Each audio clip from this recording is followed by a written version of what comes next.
سے بھی التجا کروں گا، والدین سے بھی، کہ آج کے جوان کو سمجھے۔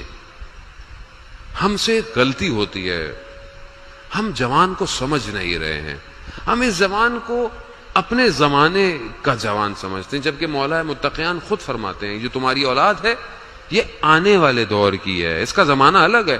لیکن ہم جب اپنے بچے سے بات کرتے ہیں یا کچھ نہیں، آپ کو نہیں پتا، تمہیں نہیں پتا، ٹھیک ہے، آپ کا تجربہ اپنی جگہ پر، آپ کی ساری باتیں ہیں، آپ کا احترام، لیکن یہ کسی اور زمانے کا جوان ہے، اس کی ریکوائرمنٹ کچھ اور ہیں، اس کی ضرورتیں کچھ اور ہیں۔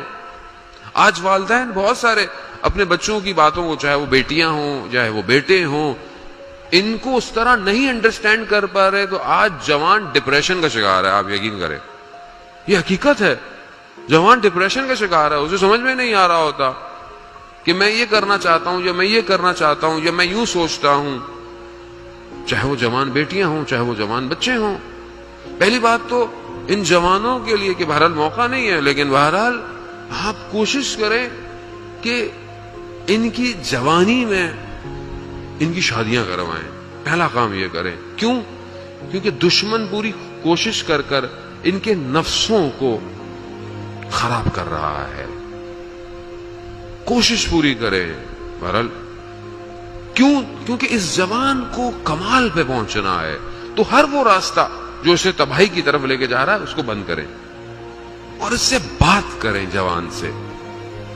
ڈپریشن کیوں ہے؟ کیونکہ دنیا کی بمبارڈمنٹ ہے، سوچوں کی، انفارمیشنز کی، خواہشات کی، چیزوں کی۔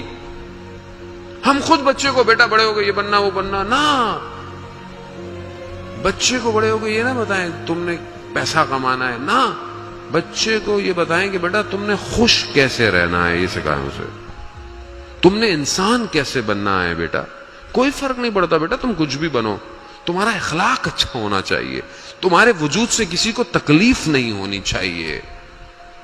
یہ گفتگو کریں اس کے ساتھ، باہر نکالیں جوان۔ آج جوان نشے کیوں کر رہا ہے؟ نشہ کیا ہے؟ نشہ سکون دیتا ہے۔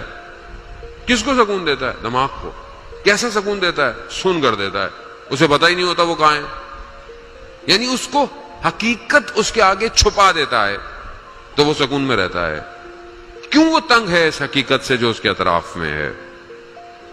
کیوں وہ غافل ہو جاتا ہے؟ جب آپ اس کو صحیح طرح بات کریں گے، اس کی ٹریٹمنٹ کریں گے، اس کی کاؤنسلنگ کریں گے، تو یہ جوان کبھی کسی نشے کا شکار نہیں ہوگا۔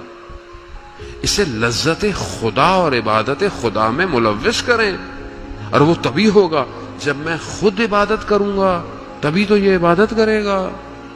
جب بچہ ساری زندگی یہ دیکھتا ہو کہ میرا باپ فجر سے پہلے ساری زندگی اٹھتا رہا ہے، تو خود اس کو بھی ہوگا کہ میں کب بڑا ہو کر تہجد پڑھوں گا، کب پڑھوں گا۔